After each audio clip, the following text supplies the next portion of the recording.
¿Qué tal, amigos de Semanario N22? Mi nombre es Huemansin y quiero invitarlos a que nos acompañen en esta media hora a un programa dedicado al cambio climático. Esto ocurre, todavía hay muchas personas que están considerando que esto no está pasando. En realidad nos hace falta conocer más a propósito de esto que estamos viviendo día a día. Vamos a comenzar con Científicos Anónimos. Esta es una asociación mexicana que busca la divulgación de la ciencia de una forma mucho más cercana en lugares pocos ortodoxos para la ciencia.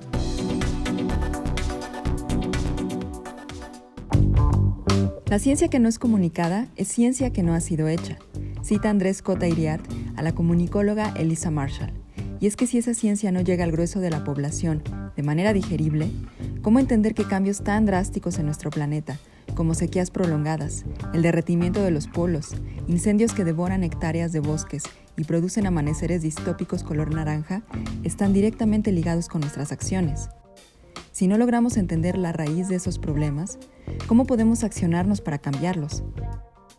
Abonar a la comunicación de la ciencia lejos de lo críptico de los informes académicos o de los artículos en revistas especializadas es uno de los muchos intereses de la Sociedad de Científicos Anónimos.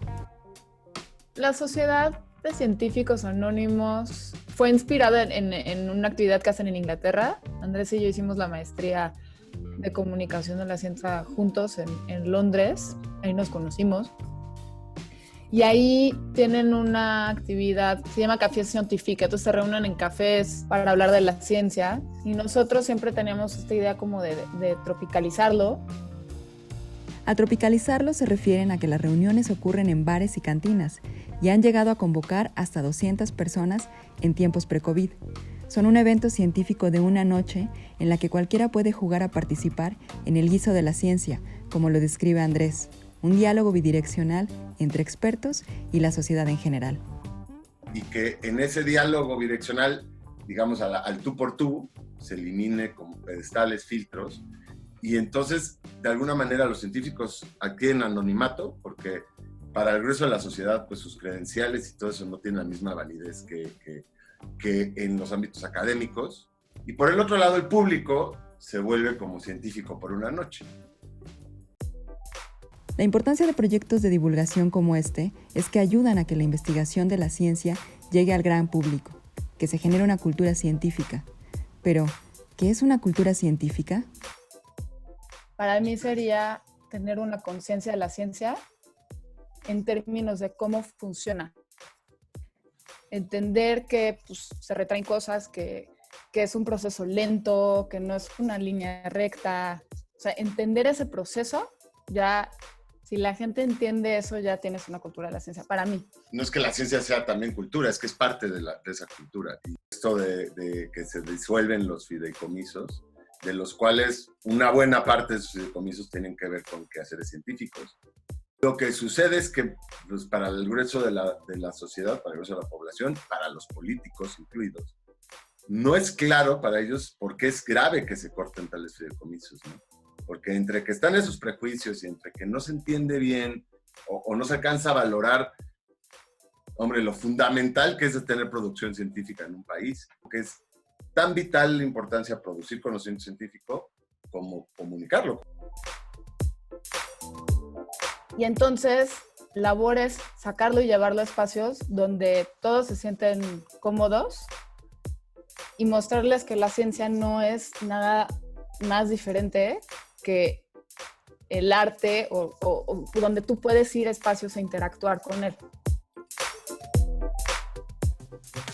En nuestro país, en la península de Yucatán, tenemos una especie endémica y es lo que vamos a ver a continuación, el documental ¿Qué le pasó a las abejas? De Adriana Otero y Robin Canul.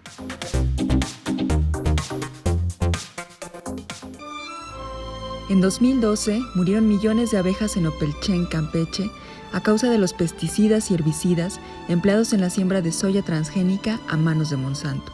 Es así como inicia el camino de la cinta ¿Qué le pasó a las abejas?, en la que la documentalista Adriana Otero y el fotógrafo Robin Canul no solo ponen sobre la mesa la devastación de una especie, sino también la lucha por la tierra, la supervivencia de una comunidad y la preservación de la selva maya. Digamos que yo ya llego con una idea que clara de que quiero hacer un documental cuando ellos están ya tratando de combatir el problema, ¿no? O sea, ya habían ocurrido las muertes de las abejas, ya había una deforestación masiva de la selva. Entonces, digamos que yo entro en un momento en el que ellos están haciendo pues casi un último esfuerzo para prohibir la soya transgénica, porque pues obviamente sabemos que muchas compañías, compañías transnacionales como es Monsanto y ahora Bayer, pues bueno, es un monstruo prácticamente con el que hay que luchar.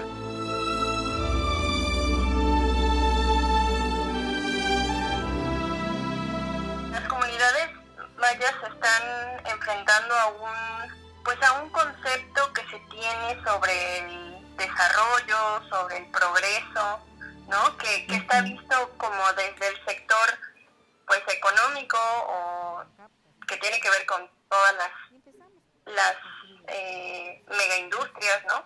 O sea, para ellos el desarrollo es, y de hecho se toca en la película, es que uno pueda vivir bien, ¿no? Que puedas producir tus propios alimentos, que no estés expuesta o expuesto a algún tipo de, pues en este caso de agrotóxicos que te pueda afectar en la salud, ¿no? A final de cuentas también estas repercusiones no son solo para las comunidades mayas, también repercuten en nosotros, o sea que a lo mejor no estamos tal vez en esos sitios geográficos, pero que estamos, por ejemplo, en ciudades, pero que también estamos consumiendo productos con químicos, ¿no? Que no son saludables. Entonces, pues bueno, yo creo que esto es una lucha de todos a final de cuentas. ¿Qué tanto le hace falta al cine documental mirar hacia problemáticas como esta o proyectos como el Tren Maya y las afectaciones que generan respecto a la devastación de nuestros espacios naturales y del medio ambiente? De alguna manera, creo que también aportamos a su lucha porque ellos de alguna manera también se sienten arropados por otras personas que están documentando este hecho, ¿no?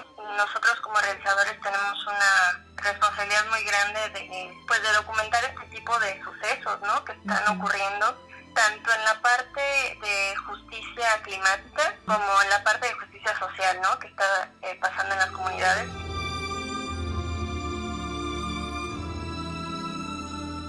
Una de las cosas buenas que tuvo este proyecto es que nosotros tuvimos asesoría en este aspecto, ¿no?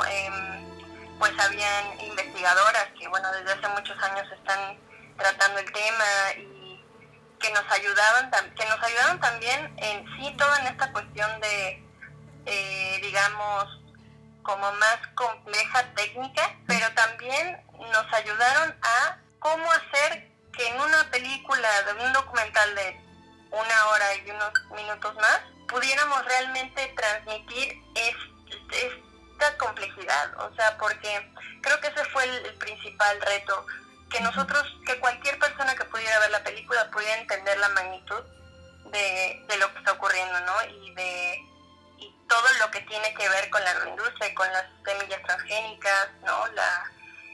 La devastación de la selva y del medio ambiente.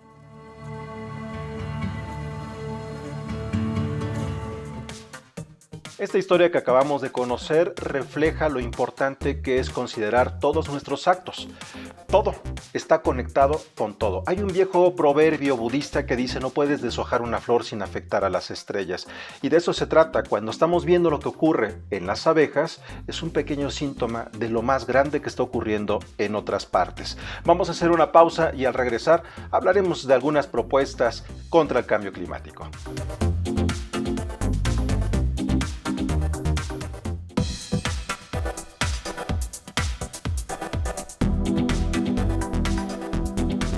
Continuamos aquí en Semanario N22.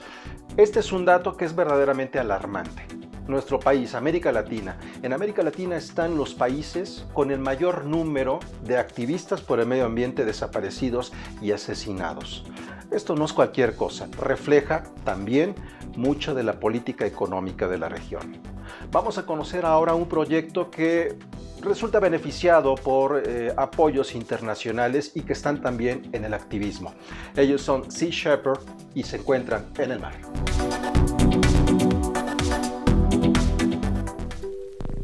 México es uno de los países más grandes en temas de biodiversidad. Gracias a su posición geográfica, es que miles de especies animales y vegetales se han podido desarrollar. Muchas personas viven y trabajan por la conservación tanto del territorio como de la flora y la fauna. Sea Shepherd es una organización sin fines de lucro que realiza acciones directas para defender y conservar la biodiversidad de nuestros mares y hacer cumplir las leyes de conservación que los protegen.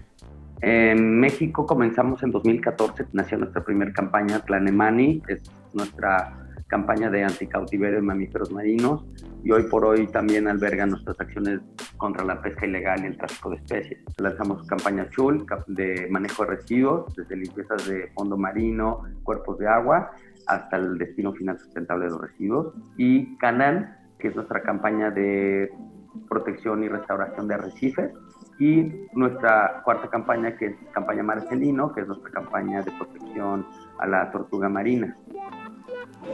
El tema de conservación ambiental es amplio y esta organización lo sabe muy bien, pues sus campañas tienen el objetivo de hacerse cumplir dentro de todo el territorio nacional. Si tú volteas a cualquier parte del país, no nada más en mar, sino en tierra también, pues el país está contaminado por todos lados.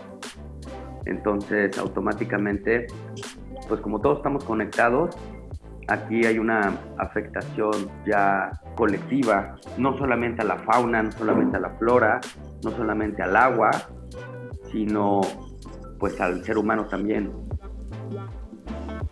Tenemos acciones todo el tiempo en todo el país, en distintos puntos, y se van comportando de manera indistinta en diferentes partes. Pero, por ejemplo, en Cabo San Lucas estamos impulsando un comité ciudadano que formamos con nuestros voluntarios y los asesoramos y asistimos para manejar un programa con áreas naturales protegidas.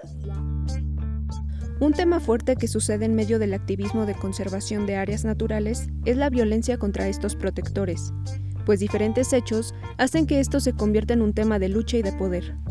Tan solo en América Latina, el 13% de las personas que defienden el medio ambiente son asesinadas cada año. Un 18% son víctimas de violencia y un 20% son criminalizadas. Según un nuevo estudio elaborado con los datos del Atlas de Justicia Ambiental, una plataforma online que, desde 2012, cartografía los conflictos medioambientales en el mundo.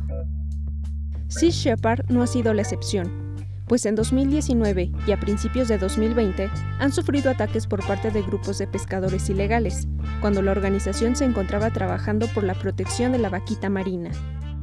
Son temas súper delicados, sobre todo porque pues, no solamente nosotros, todos somos vulnerables, y sobre todo pues a cualquier tipo de como represalia, ¿no? Pero yo creo que también tenemos que entender y aprender a hacer derechos. En el caso del norte, en el Alto Golfo, la vaquita marina, bueno, esos ya son acciones también ya muy específicas, muy claras, con estrategias muy detalladas en las que pues ya el gobierno federal tiene una gran estrategia ahí, y pues las organizaciones ya tienen ahí todo el foco internacional. Si bien estas organizaciones y activistas ponen el cuerpo para preservar nuestra biodiversidad, este es un trabajo de todos. Por lo natural creemos que las cosas no van a suceder y no van a pasar, o sea, por más esfuerzo que hagas, que no va a haber quien te pele y pues no vas a lograr hacer nada. Entonces, pues el mensaje es que sí se pueden lograr cosas, sí se pueden hacer cosas. Si realmente quieres, hay que animarse. Ahora vamos a conocer un proyecto que no fue planteado para enfrentar el cambio climático, pero sí para cambiar nuestra forma de pensar sobre los modelos de producción y de consumo. Ahí donde estuvieron los edificios Oaxaca en la unidad Tlatelolco, que se cayeron en el terremoto de 1985, la comunidad lo ha usado ese espacio, un oasis dentro de la ciudad, para la conservación de especies locales y también como huerto. Vamos a conocer esto que es Huerto Tlatelolco.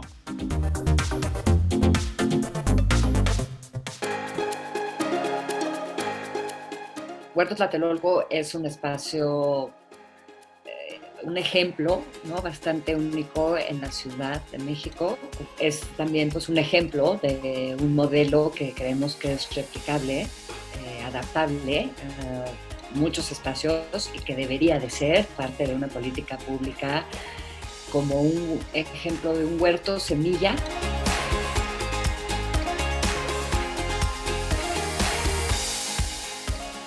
Llegamos al espacio a finales de 2012 y pues llegamos a este espacio de 1.650 metros cuadrados, donde hasta 1990 estuvo la Torre Oaxaca de la tercera sección de la Unidad Habitacional de Tlatelolco, que se dañó en 85, demolieron en 90 y el espacio quedó pues un poco ahí vacío, ¿no? Con una intención de hacer un jardín para la tercera edad, que realmente no sucedió.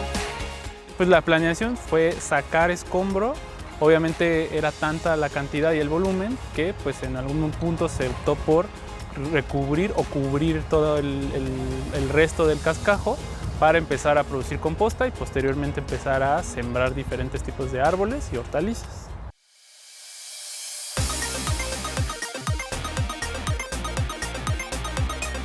Pues justamente el acomodo de las camas de cultivo y el diseño del huerto que se planeó justamente tiene que ver un poco con la permacultura, que tiene que ver con la agricultura permanente, donde los insectos, la tierra, las plantas, todo el sistema biodiverso pues funciona para un mismo fin. Entonces el diseño justamente de mandala del huerto permite que los bichos y diferentes aves también puedan acercarse más rápido a las flores y desplazarse de forma más rápida, ¿no? Entonces eso permite que justamente haya una mejor polinización.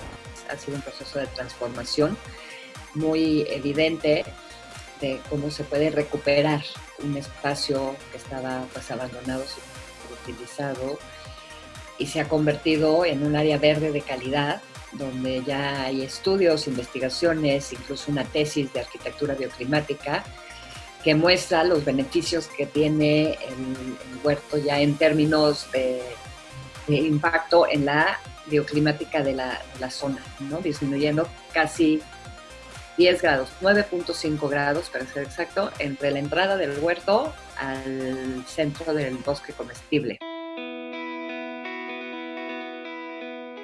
Pero en el aspecto social, pues también este espacio es un espacio más que productivo, es educativo. Entonces está diseñado y ha funcionado así en todos estos años para que la gente venga, aprenda y lo reproduzca en su casa o en su comunidad. A partir de que tú te involucras y empiezas a conocer los procesos, empiezas a conocer cómo crecen las plantas que nos comemos, qué parte de la planta te comes, empiezas a valorar, ¿no? Toda la cadena de producción de alimentos y empiezas a buscar, ¿no? Empiezas a tomar mejores decisiones para alimentarte, a ti y a tu familia, desde poder producir una parte de tus alimentos, como poder acceder, ¿no? En el caso de Tlatelolco, que tenemos pues, la cosecha, es como un mercado vivo, más fresco, imposible, porque tú vas y tienes, ¿no? Así de tal cual, sale de la tierra y te lo llevas a tu casa. Entonces es una fuente de alimentos con una alta densidad nutricional, que es también ahorita, en el contexto en el que nos está quedando tan evidente, algo que urge, ¿no? Volver a tener una manera de alimentarnos realmente nutriéndonos.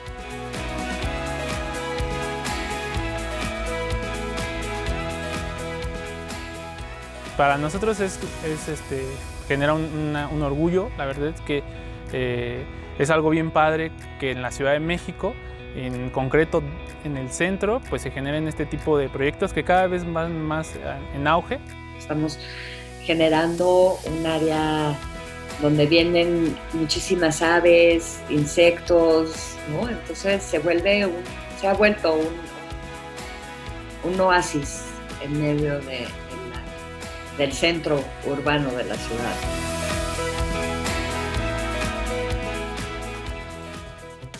Vamos a hacer una pausa y al regresar conoceremos cuánto contamina la industria de la moda y haremos un viaje hacia el Polo Norte.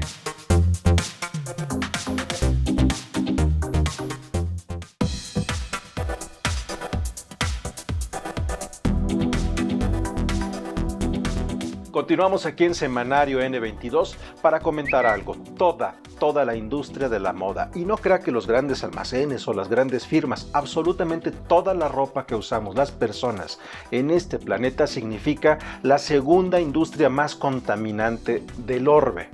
A continuación vamos a conocer el impacto de la moda en el medio ambiente.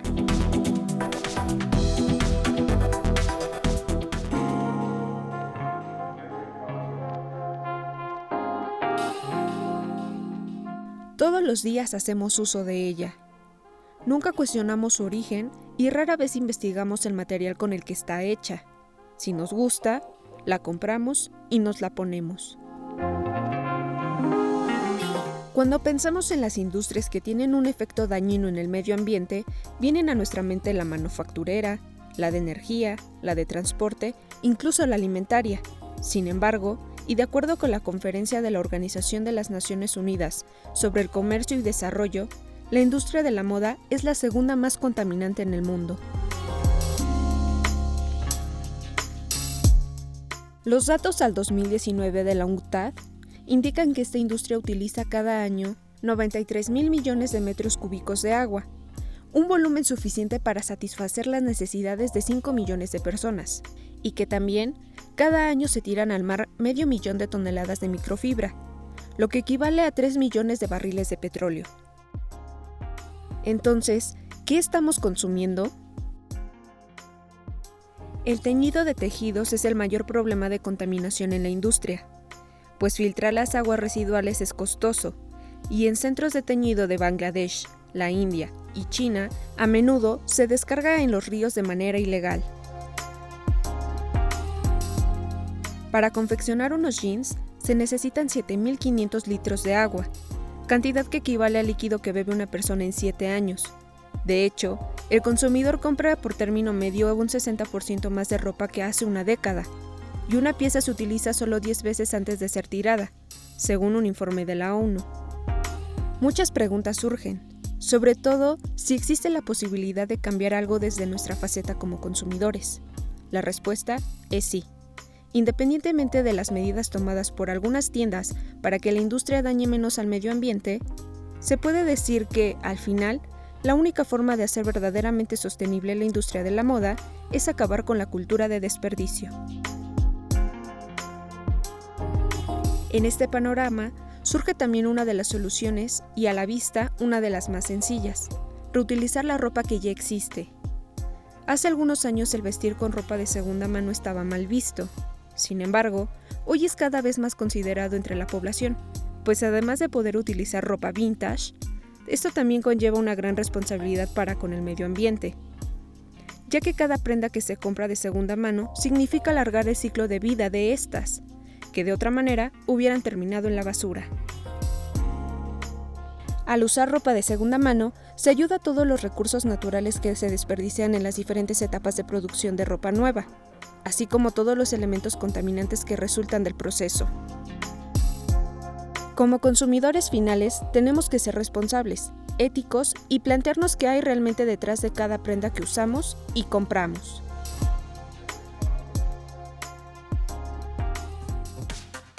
Ahora vamos a conocer el Museo del Polo Norte. Hace unas semanas estuve en la ciudad de Longyearbyen, en el archipiélago de Svalbard, a 1000 kilómetros al norte de Noruega, para conocer algunas cosas que reflejaran si se estaba viviendo allí el cambio climático tal y como lo vemos en otras partes del mundo.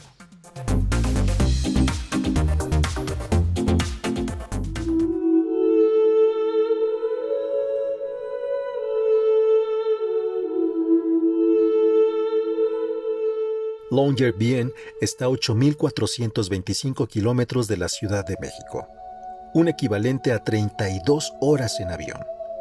Está en Spitsbergen, la isla mayor del archipiélago que tiene 6 ciudades, de las cuales 3 están abandonadas y 2 semiocupadas. Longyearbyen fue fundada a principios del siglo XX por un estadounidense que comenzó la explotación de carbón mineral.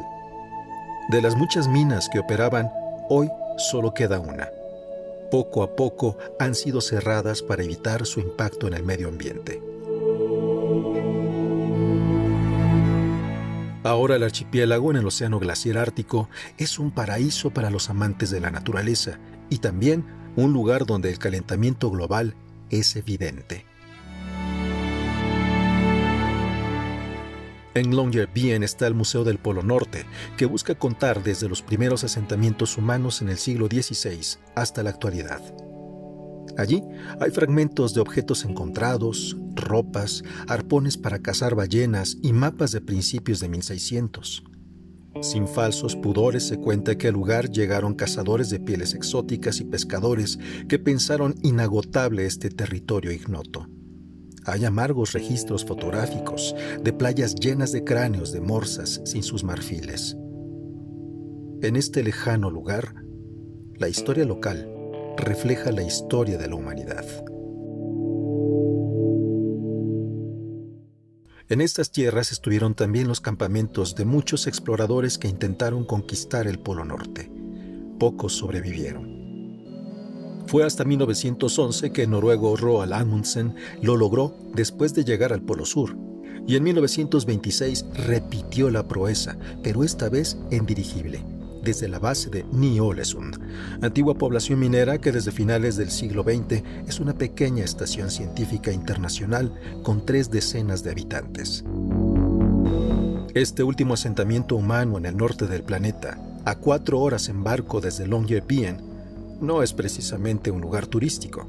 Sin embargo, tiene un monumento a la memoria de Amundsen.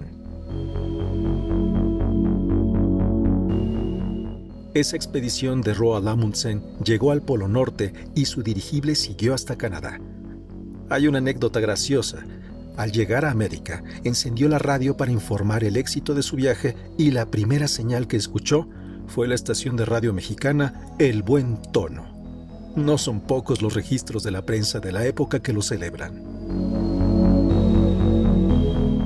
En el Museo del Polo Norte, que está en el mismo edificio que el Centro de Estudios del Polo Norte, hace una revisión crítica de los siglos de caza y devastación, de la minería, la contaminación y la miseria, y se busca concientizar sobre la riqueza natural amenazada por el cambio climático que resulta alarmante. En este verano de 2020 se vivió en Svalbard el día más caluroso en 40 años, para alcanzar 23 grados centígrados, casi 10 grados más de lo que en ese momento tenía Oslo, a 2.000 kilómetros al sur. En la parte final del museo se ve el presente, con una maqueta que representa a la bóveda mundial de semillas que está en ese lugar. Resguarda las semillas de las plantas comestibles del planeta, por si un día enfrentamos una catástrofe alimentaria.